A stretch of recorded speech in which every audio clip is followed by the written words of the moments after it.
नमस्कार साथियों, मैं रविन्द्रनाथ दुबे इस शहर के सच से आज दिनांक 22 जून 2025 को गाजियाबाद इंदरपुरम शिप्रासन सिटी के अंदर निगम द्वारा बढ़ाई गई बेहताशा हाउस टैक्स दरों के ऊपर एक बैठक, एक पाठशाला का आयोजन किया गया, जिसके अंदर आसपास के सभी पार्षदगण मौजूद थे, वसुंधरा, वैशाली, इंदिरापुरम के।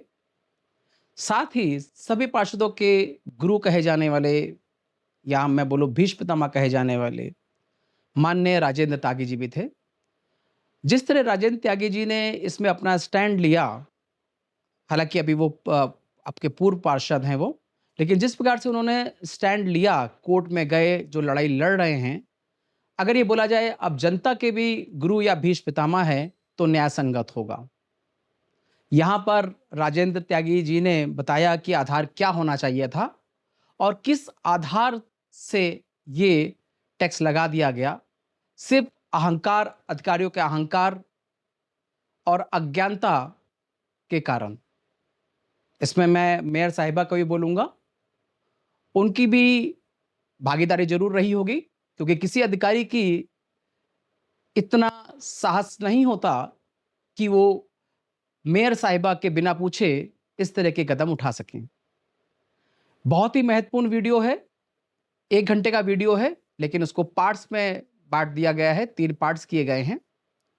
इसमें त्यागी जी द्वारा बताया गया है कि उसके आधार क्या था, आपने टैक्स देना है, कब देना है और इसकी डेट एक्सटेंड होगी और इसकी डेट जो बढ़ाई जाएगी, जो अभी 31 जुलाई है, जिसको 30 सितंबर के लिए आग्रह किया गया है मेयर साहिबा से। सभी पार्षदगण ने इस बढ़ोतरी को खारिज किया है कैमरे के सामने और बोला है कि हम जनता के साथ हैं। इस वीडियो को पूरा देखिएगा, तीनों पार्ट्स देखिएगा, आपको इसके अंदर बहुत सारी जानकारियां मिलेंगी। नमस्कार। नमस्कार, मैं स्वाति चौहान। आप सभी का यहाँ पर बहुत बहुत स्वागत है। यहाँ उपस्थित नागरिक समाज के प्रतिनिधि और हमारे सम्मानीय पार्षदगण, आप सभी का स्वागत है। मैं एक आम नागरिक हूँ, एक माँ हूँ, एक गृहिणी हूँ। अपने टैक्स देती हूँ, EMIs देती हूँ और टैक्स के बोझ के तले भी अब दबना शुरू हो गई हूँ। हम लोग सब नियमों का पालन करते हैं। हम लोग सभी लोग जिम्मेदार और ईमानदार नागरिक हैं। सालों से टैक्स दे रहे हैं, लेकिन सुविधा के नाम पर हमको कमी नज़र आती है। यहाँ पर कमी, शायद मैं छोटा शब्द बोल रही हूँ, लेकिन काफ़ी चीज़ें हमको यहाँ पर कम नज़र आती हैं। नगर निगम ने अब टैक्स भी बढ़ा दिया है, तो ये बढ़ोतरी क्यों हुई है, इसका आधार क्या है, ये सब डिस्कस करने के लिए हम लोग आज यहाँ एकत्रित हुए हैं। इन्हीं सवालों के जवाब के लिए हमारे साथ सम्मानित पार्षदगण हैं। वरिष्ठ पार्षद राजेंद्र त्यागी जी, आपका बहुत बहुत स्वागत है यहाँ पर। पूर्व पार्षद जी, गाजियाबाद कोलैबोरेशन में बहुत सारी सोसाइटीज़ जुड़ी हैं, वैशाली, इंदिरापुरम, कौशाम्बी, राजनगर एक्सटेंशन, वसुंधरा और आभार इस शहर के सच चैनल का, यूट्यूब चैनल का भी, जो इसमें हमको सहयोग दे रहे हैं। मेरा विनम्र अनुरोध है आप सभी से कि इस डिस्कशन को हम लोग सिर्फ टैक्स के मुद्दे पर ही रखें तो अच्छा रहेगा। आज का ये मंच यहाँ पर हम बहस के लिए नहीं रख रहे हैं, ये सवाल जवाब और आपसी समझदारी और चीज़ों को और बेहतर तरीके से समझने के लिए है। अब मैं आमंत्रित करना चाहूँगी CP बालियान जी को, जो यहाँ से आगे का कार्यक्रम बढ़ाएंगे। Thank you Swati ji. ये जैसे कि आप सब विदित ही है कि काफ़ी दिन से एक गाजियाबाद में एक अहम विषय, और वो है प्रॉपर्टी टैक्स का। प्रॉपर्टी टैक्स, इससे पहले जो टैक्स के टैक्सेशन था, हमारे लगभग 3 जगह हम टैक्स देते चले आ रहे हैं। एक जो प्रारंभिक टैक्स है वो हम अपनी सोसाइटी के AO या RWS को देते हैं, जो गेटेड सोसाइटीज हैं। दूसरा, हैंडओवर होने से पहले, क्योंकि मैं बात करूं तो हम GDA को अनुरक्षण शुल्क के नाम पर भी एक टैक्स देते थे। और तीसरा, जो नगर निगम है हमसे, वो एक टैक्स लेता था।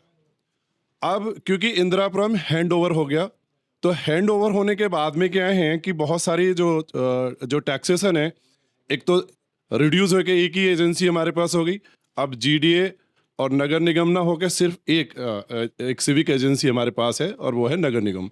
तो नगर निगम ने क्योंकि बहुत ही वरिष्ठ श्रीमान राजेंद्र त्यागी जी हमारे बीच में मौजूद हैं, सर कहीं गलतियां हो तो उनको करेक्ट भी आप ही से, आपके माध्यम से करना चाहेंगे हम, और मार्गदर्शन भी चाहेंगे। जहां तक मेरी छोटी जानकारी है, उसमें जो नगर निगम एक्ट है, उसके जो प्रोविजंस हैं, उसमें टैक्स बढ़ोतरी के 2-3 तरीके बता रखे हैं। अभी तक जो टैक्स बढ़ता चला आ रहा था या जो टैक्स दे रहे थे हम लोग, उस पे जो एनुअल रेंटल वैल्यू है एरिया की, उस पे आधारित था। ये पहली बार है कि डीएम सर्कल रेट से हमारे यहाँ पे कर निर्धारित हुए हैं, जबकि कर निर्धारण की और भी 2-3 तरीके हैं, वो आप हमें विस्तृत तरीके से बताएंगे। सर मैं ये जानना चाह रहा हूँ कि जब अभी तक हम सिर्फ ₹1 पर स्क्वायर फीट के आसपास का देते थे, तो इस बार वो टैक्स करीबन 300 से 400%, तो मैं छोटी बात कर रहा हूँ, क्योंकि कल हम नगर निगम के सीटो साहब से भी मिले, जोनल जो प्रभारी हैं वसुंधरा के सुनील राय साहब से भी हम लोग के कुछ लोग गए, और वहाँ पे हमने चर्चा करी, उनके सामने बात भी रखी और समझना भी चाहा कि आप फाइनली टैक्स कैलकुलेट कैसे करते हो। तो उन्होंने जो हमको टैक्स कैलकुलेशन करके जो तरीका बताया, उसमें ये था जी कि स्क्वायर फीट का ही फार्मूला अप्लाई करते हैं। उसमें 3 कंपोनेंट मुख्य तौर पे हमको समझ में आए, जिसमें 10-10% का उन्होंने लगाया। एक है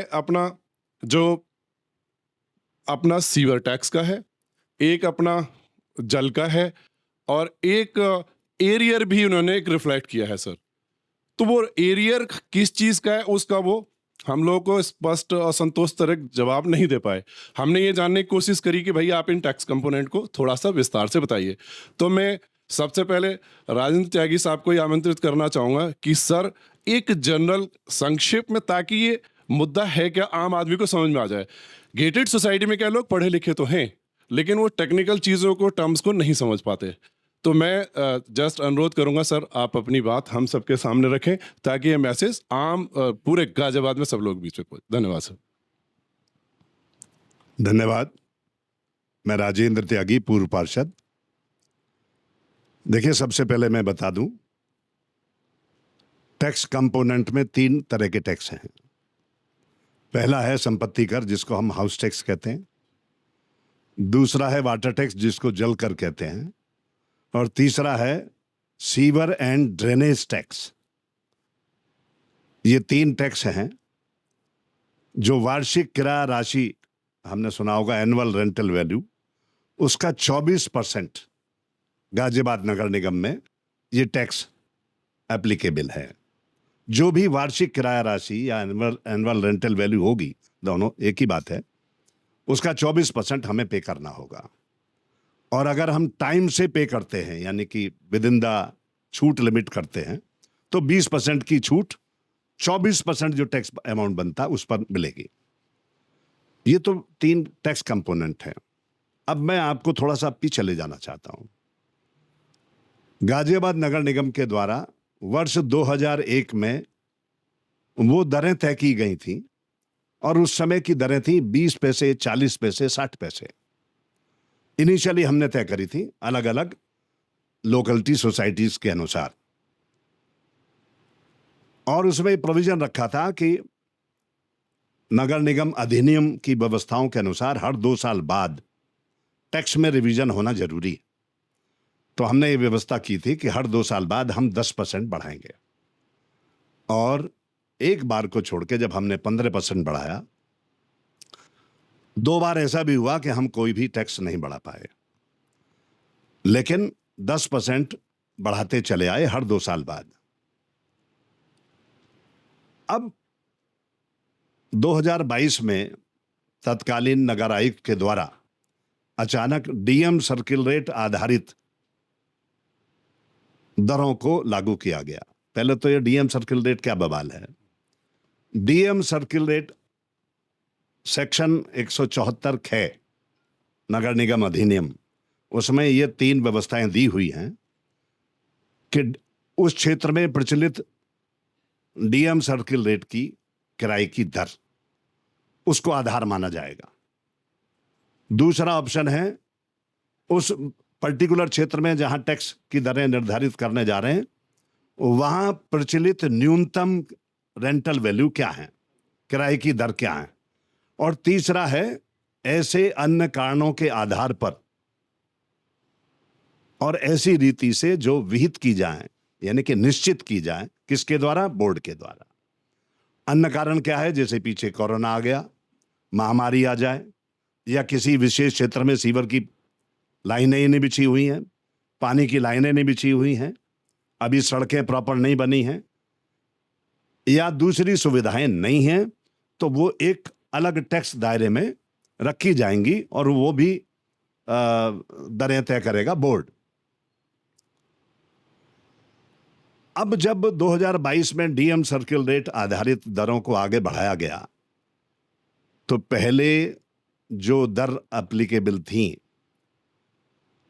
उस समय बोर्ड में ये प्रस्ताव रखा गया। महेंद्र सिंह तवन हमारे नगर आयुक्त थे तत्कालीन, हमने उस पर चर्चा की और उसको रिजेक्ट कर दिया।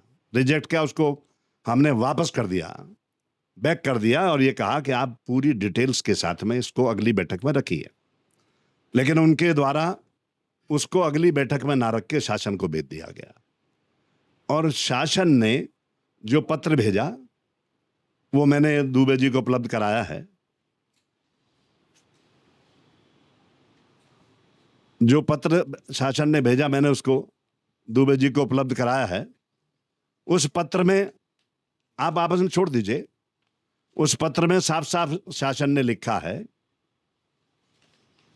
पहली बात कि नगर आयुक्त के द्वारा भेजी गई दरें जो डीएम सर्किल रेट आधारित दरें तय करके नगर आयुक्त ने और शासन को भेजी थी, उसका अप्रूवल किसी तरह का कोई शासन ने नहीं दिया है। शासन ने नगर आयुक्त को निर्देश दिए हैं और एक जॉइंट सेक्रेटरी के थ्रू वो लेटर आया है, आपको भी चाहिएगा तो 2 पत्र हैं, अलग अलग टाइम पे आए हैं, उपलब्ध करा दिए जाएंगे।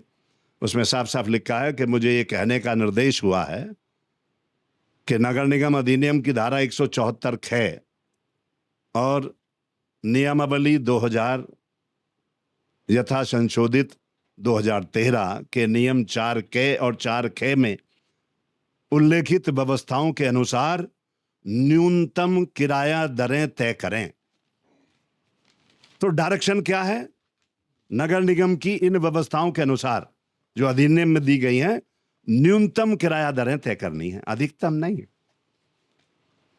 174 ख में एक स्पष्टीकरण भी दिया हुआ है एक्ट में। अगर कोई भी दर नगर आयुक्त प्रस्तावित करता है और बोर्ड को नगर निगम को ही लगता है, नगर निगम कौन है? बोर्ड।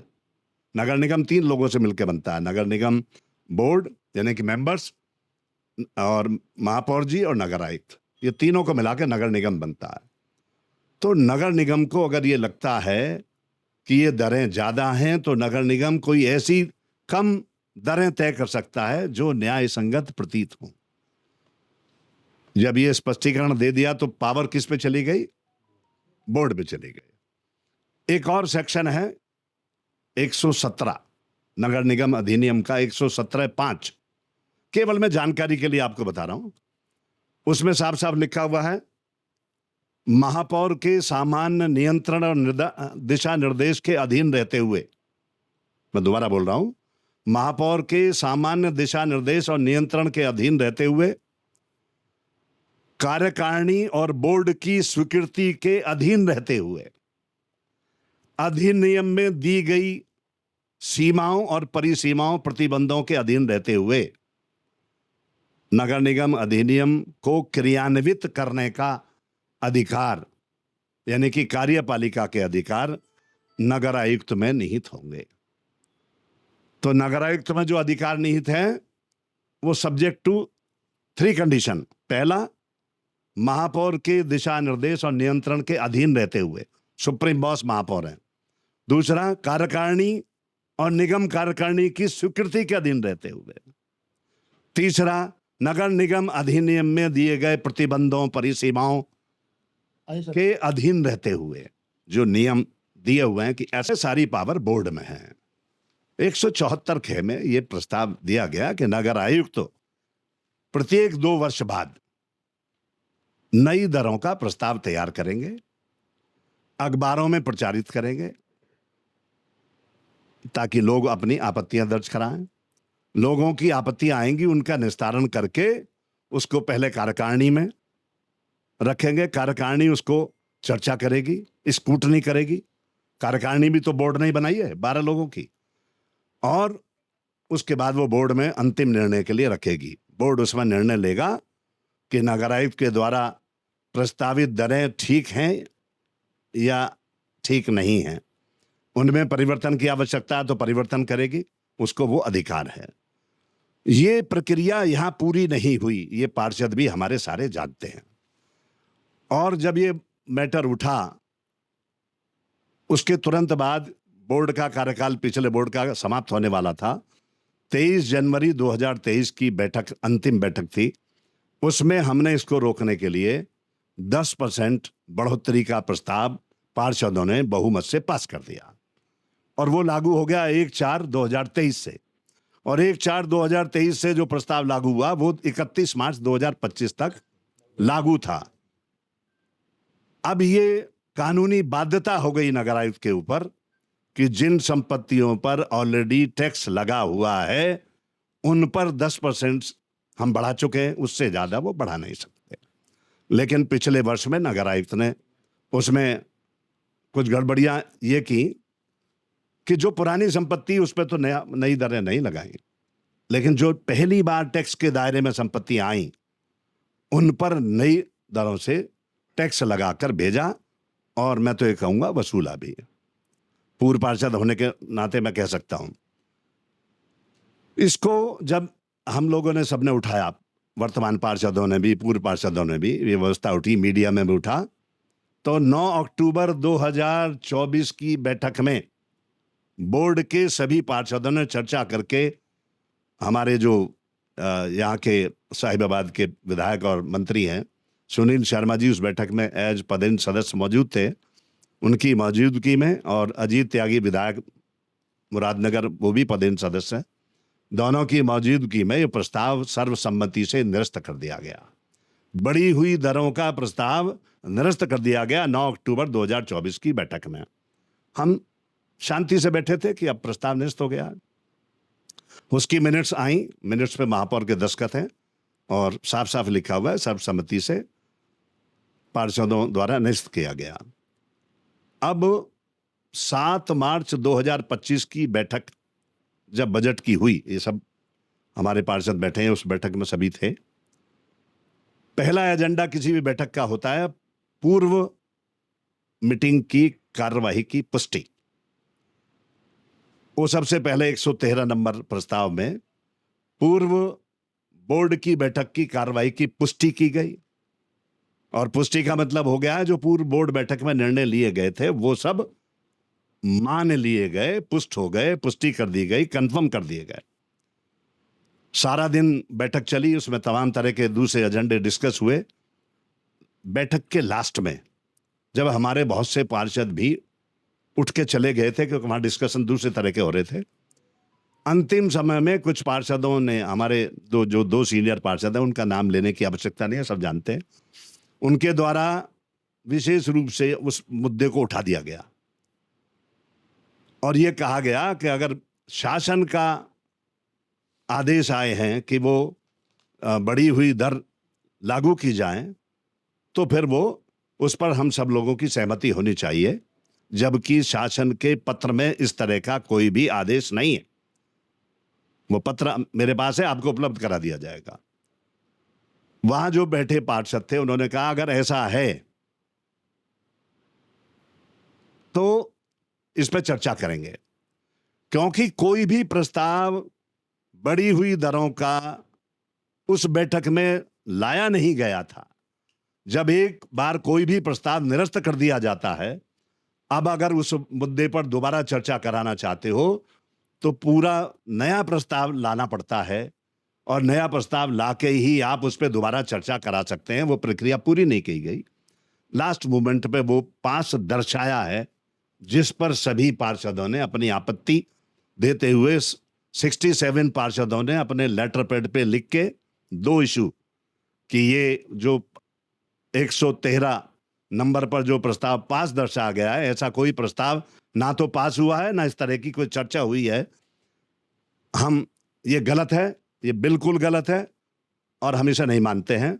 और दूसरा, उन्होंने ये रिक्वेस्ट की मेयर से कि जो छूट की सीमा है, क्योंकि इस पर विवाद चल रहा है, वो छूट की सीमा बढ़ाकर 30 सितंबर कर दी जाए।